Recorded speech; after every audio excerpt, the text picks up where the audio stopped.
Hi there, and thank you for tuning in to The Social Circus, where every week we dive into a variety of topics covering social media, mindset, and how to run your business. I hope that you enjoyed today's episode.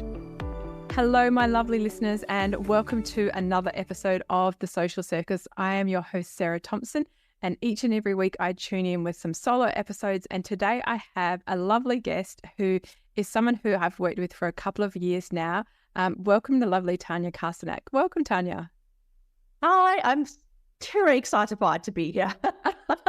Terrified and excited all at the same time. Oh, I love that word. Oh, I love that. We have to use that terrified. So it's so great to have you on my podcast. For all my lovely listeners, can you please share with us a little bit about what you do? But I also know that your journey to get to here is really important in terms of how you started your business. So please feel free to share with us your journey to where you are today and what's got you started in your business. Right. Thanks, Sarah. So I'm a 52-year-old work in progress, really, but feeling happier and more fulfilled in my life now than I have for probably the last 2 decades. And I think the obvious transition on the outside to grey very much is a small part of the bigger internal transition that's happened over the last few years. Mm-hmm. Probably started about 4.5 years ago as I emerged from the sort of 2 decades of moving and mothering, I put it, moving across 4 countries, 3 continents, numerous cities, and then nearly 20 decades of mothering. My eldest was in year 12 at that time, and so life was suddenly going to change because she decided she wanted to go away for uni as well and move interstate. So I knew that life as I knew it was going to be looking very different. I'd been, for the most part, a stay-at-home mum because I did a degree in pharmacy back in South Africa, but that didn't prove to be a portable degree at all as we moved around the world. Yeah. So I had small businesses here and there, but for the most part, I built support systems for my family. You arrive in a new country, maybe you don't speak the language, you don't recognize anything on the shelves in the supermarket. So I was the one building a support system for us each time.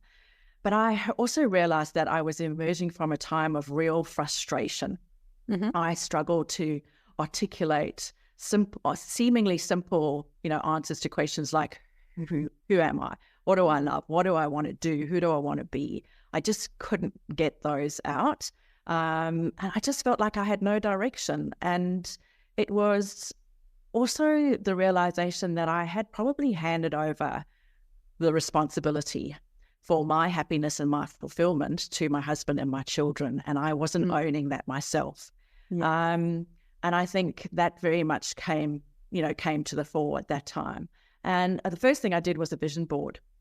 I jumped into a mastermind with a coach, and I suddenly started to interrupt some of the patterns that I'd been spinning in. And I threw myself into, learning and growing me. And that was the first time I'd spent any time, money, anything on myself in, a really long time. Yeah. And I hosted an online interview series called Motherhood, the Third Chapter, How to Transition into Your 50s and Beyond with Joy, Confidence and Vitality. And I shared that. It was my exploration of what was happening. And I shared that with an audience of about 1,000 women. And slowly my path became clearer. And then I did a course in women's circles and facilitating those, and then landed up studying to be a life coach. And so built my business now around that. And just really wanting to help clients get to that sort of point where they can feel comfortable making change, working, connecting back to their values, their passions, and then bringing it all together in their life, a personal life and work life. So I always say I might not be able to help you remember why you walked into a room or opened the fridge at this time in your life, but I can help you guide you out of that sort of stuck, frustrated feeling and, into that life with more confidence, joy and vitality. Oh, I love that. And thank you so much for that really detailed introduction, because it is actually hard to articulate. Like if we say you're a life coach, I don't feel like it kind of captures what it is that you do and particularly your journey to where you are now. Do you mind if I ask you, what is the third stage of mothering or motherhood? I just felt like it was the third chapter, like what the first chapter is really, that young, before school age. Keeping people alive. Yeah, just keep people alive, keep yourself alive, function. And then the second chapter I felt was sort of that school age, getting to from, early school to probably about the midway through high school. So you've got, older teens, probably not young teens, but older teens. Mm-hmm. And then the third stage is just sort of finishing school, university, maybe staying at home or leaving home. Suddenly you've got young adults, and that relationship is completely different. And that stage of motherhood, I felt like, was completely different to the early stages. So that's how that third stage of motherhood came about. Oh, I love that. And I'm hot on your heels in that stage. Like I'm just entering that third stage, and I can attest to what an upheaval it is, and how much I didn't anticipate it was going to impact me so dramatically. Like when my son left school last year, I was like, oh, well, who am I now? And like, I've been running a really successful business for many years and didn't think so much of my identity was tied up in my motherhood, but it actually is. And all of the changes I've gone through the last 12 months have been really tough in terms of who am I and what my identity is. And it's something that I didn't see coming, if I'm really honest. Like, I know that I've been working with you, and I know to have these women around me that talk about it. I'm like, oh, I'm fine. and it's not been fine. No, it's not. And it's amazing how it hits you in different ways. And there's a grief, there's a loss that sort of you go through as well, because suddenly you're not seeing parents you maybe saw at school, functions, side of sports fields. So you've let go of a whole circle of people as well that you don't think about. I know, it's really, really interesting. So in terms of your business, you now work with women like myself to help us reconnect and find that joy and purpose. And I love the fact you talk about joy, because I feel like that is something that gets lost along the way, doesn't it? Absolutely. Stuck in the trenches, stuck in the mud, and like it feels hard. Yeah. And and I know you're the same. We love being parents, and we love that role, but there is so many parts of it that are very practical and very functional, and you have so many conversations with your partner about logistics.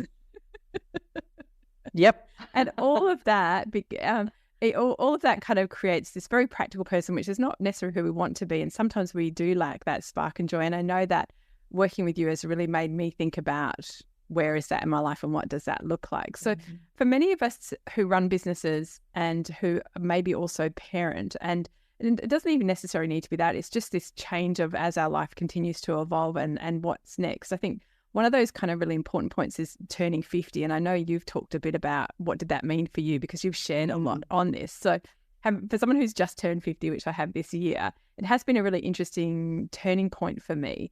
What did 50 look and feel like for you? 50 was a big milestone, but it was I had to do it in small batches because it was COVID sort of was still around and couldn't do a big party. So I went looking for different ways that I could celebrate turning 50 and mark the milestone.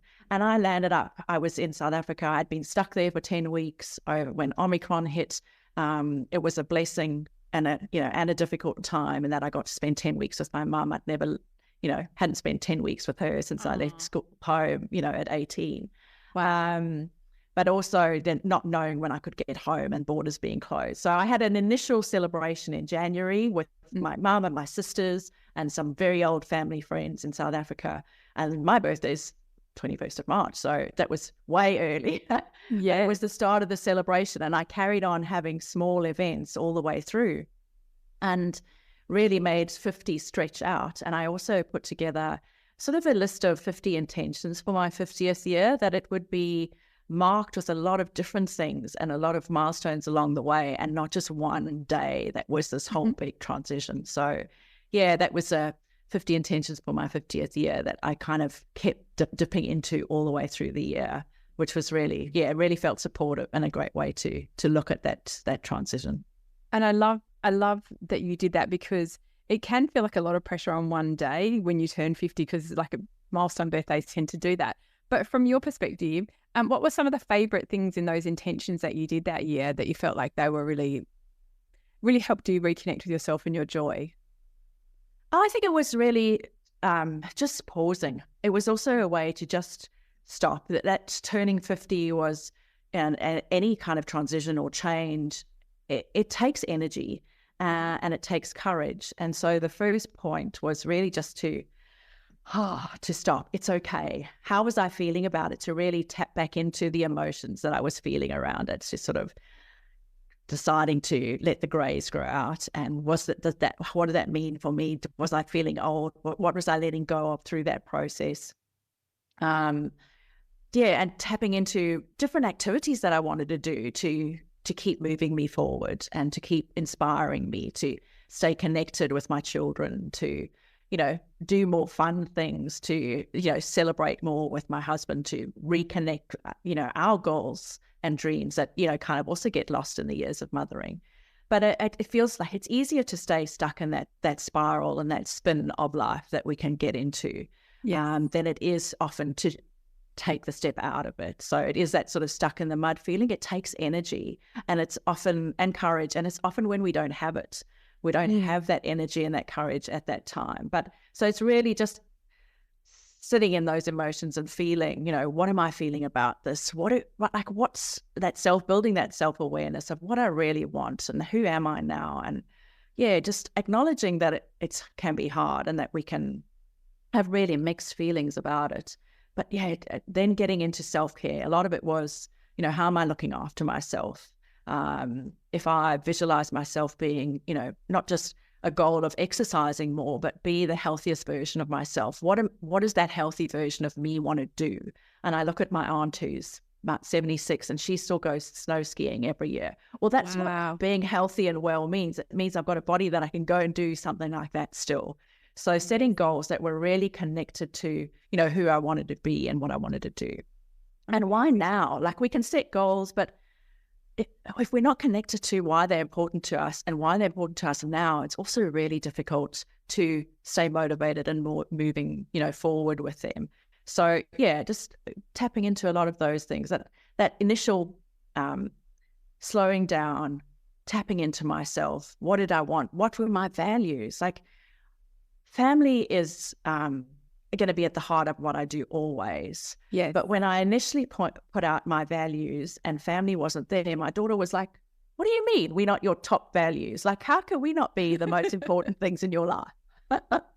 Well, the favorite child is the dog, but, besides that, my values came out as courage, connection, and celebration. So courage that's showing up here now with you, but it's also with that celebration of someone that I know is supportive and, has my back and is looking out for me, so that it's courage, but in a supportive way. So when I'm stuck, what am I going to do? What would courage do? What would celebration do? So how am I using those values that I now really deeply feel to move myself forward?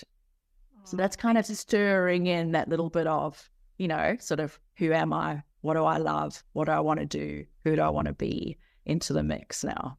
Oh, thank you for sharing that, Tania. I'm sure that a lot of people listening to this right now are sitting there thinking, oh, so this is a thing. Like, first of all, I feel like you're giving voice to a space that so many of us are sitting in right now, and that change in our life and motherhood, which I don't hear talked about and I was not ready for. And then talking about what are our values, that's something that I think, particularly as business owners, we dive into, like, what's my vision and my values? And I get that. And I'm really clear on that in my business. But in my life, what does that look and feel like? And I love that you knew those. So in terms of your journey to connecting with your values, how did you get to that point? Because I feel like you're so strong in them now. Yeah. It didn't come off once. I did that vision board the first time a number of years ago. And I got, some values that came out for me then. And I've carried on working on it. It hasn't been a once and done, because although I really deeply feel those values now, there are a few others that sit behind them. But next year that might be different. Next year I might feel like courage is not the one that's really going to drive me forward. Maybe it's going to be, trusting my voice in some way and putting my voice out there more. So it's also being prepared to go, I'm going to relook at them. These are not set in stone. They're what's important to me really now and what I deeply feel connected to now. But next year might be different, but I'm going to spend the time, I'm going to invest in myself and figure out what they are. So I do sessions with clients because a lot of the time, the goals that clients are setting are around trusting myself. And how do I trust myself if I don't know what I really value and what I stand for.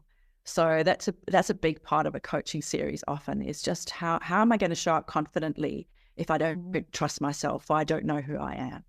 Well, you're giving me all the goosebumps, Tania, because that is something that I'm sure if my listeners are in this space, it's really, really interesting to think about that trusting ourselves, because we do lose ourselves along the way, and we do become really invested in our family and our children. And then when all that changes, it's like you almost lose your true north, don't you? And it's you do feel a bit like a spinning compass, and I definitely have felt that this year so many times. I try not to get emotional talking about it, but it's so marked, and I felt like I was very blindsided by it. And I know that, like, listening to you talk all the time about these things, it gives, first of all, I think it's really important to validate for the listeners who are going through that phase of the third stage of motherhood, to know that it's a thing, because, like I said, it hasn't been talked about enough. And there's a lot of people that say, well, you've done your job now. Great. You've got, like, I've got 2 independent sons going out into the world being amazing. Well done, you.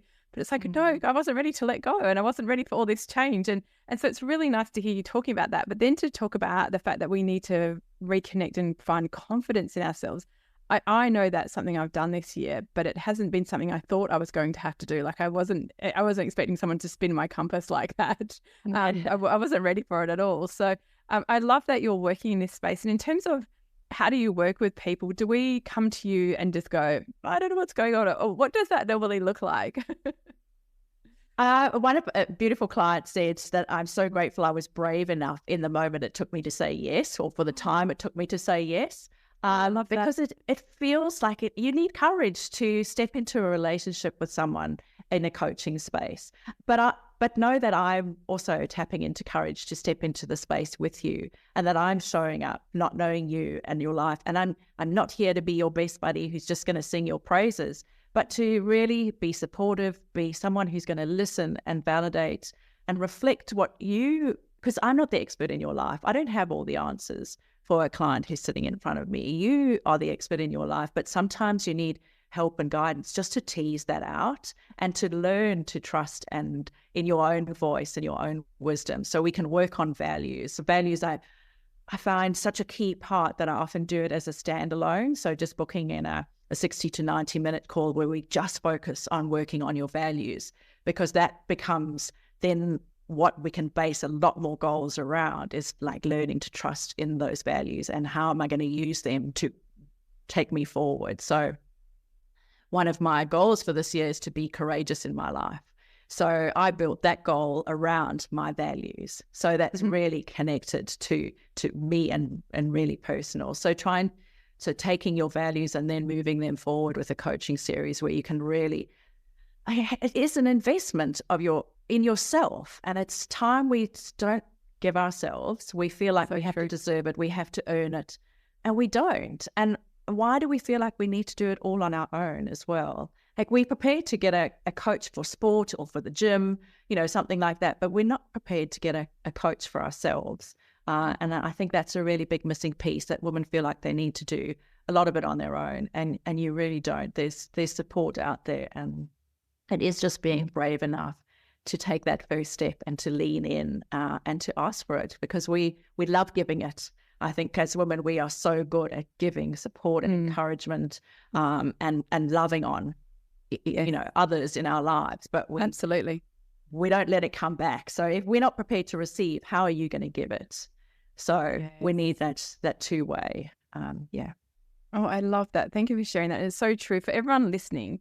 If that's hit a nerve with you, then you probably really need to reach out and have a chat to Tania, because I know that even when I've started working with you as your like business mentor, I kind of got off. I remember our first call and thinking, that's a thing. What she's talking about is a thing. Like, what I feel is real and valid. And I think that to understand that other people are going through that at the same time is really validating, because I think it's really easy to look at other people and go, oh, everyone else is going fine. Like, but at like when my son graduated and like that group of friends, everyone's like, oh, this is exciting. I'm like, oh no, I'm so heartbroken. Like, I felt like I was being silly. And so it's so nice to know that whatever we feel and however that process looks like, it's actually valid, like our feelings are valid. And to know that we do need to seek out help of someone like you to like you say, to find that true north, to realign ourselves and to know how we're going to move forward. And I truly believe it's so important, because I know this last 12 months has been a lot for me. And I know that not understanding, what my values are would have really made all of that process really, really difficult. So I'm so grateful that you are out in the world sharing your wonderful wisdom. Can we talk a little bit for my listeners about how we can work with you? Because I know you've mentioned one-on-one coaching, but I know you have some other really exciting ways that we can work with you both online. And for those who are listening in Perth, Tania has a couple of great events coming up that I'd love to give a shameless plug to. Oh, thanks. Yeah, I am co-hosting a retreat day. Has been something I've been wanting to do, but I wanted it to be fun. I love yoga, and I was at yoga this morning, but I didn't want a yoga retreat type day. I wanted a fun day. And thanks to the lovely ladies I'm connected with through you as well, Sarah McLeod, who's a personal stylist from SJM Styling, and I are doing a midlife makeover, a day of style, sass, and self-discovery.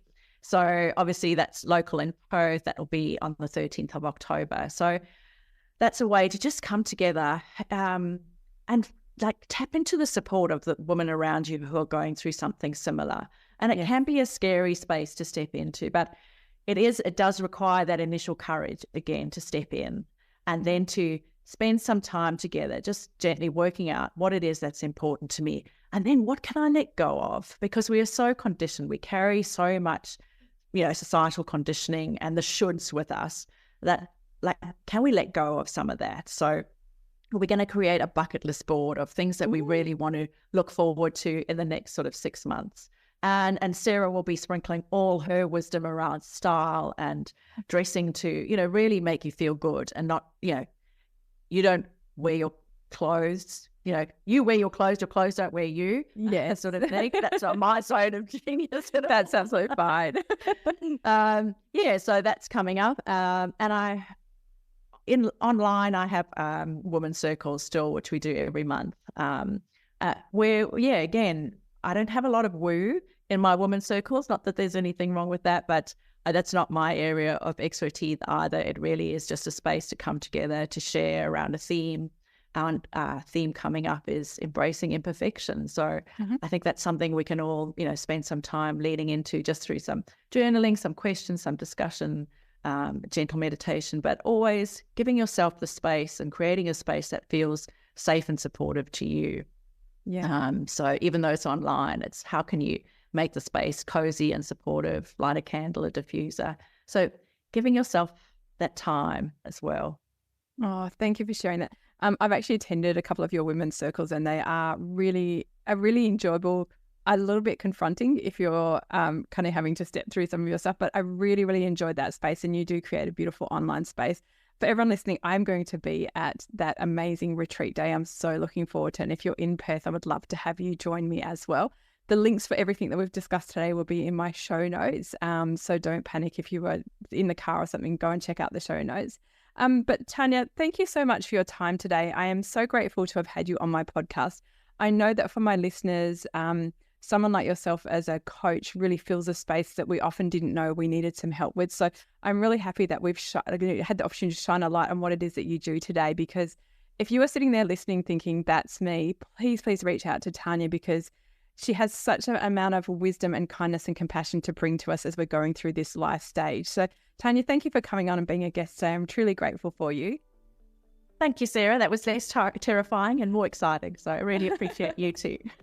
My absolute pleasure. And to all of my lovely listeners, thank you so much for tuning into the Social Circus each and every week. Make sure you go and check out the show notes, connect with Tania on her socials, or reach out and have a little chat with her if this is something you felt was important to you. And as always, you'll catch me the same time every week on the Social Circus. Thanks so much for tuning in to the Social Circus. As your host, Sarah Thompson, I am thrilled that you've chosen to spend your time hanging out with me. I would be so grateful if you could spare an extra moment to go and leave me a review on your favorite podcasting platform. And if you even felt more excited, you could share my podcast with your friends who you think would get great value from it. Thanks so much again for tuning in.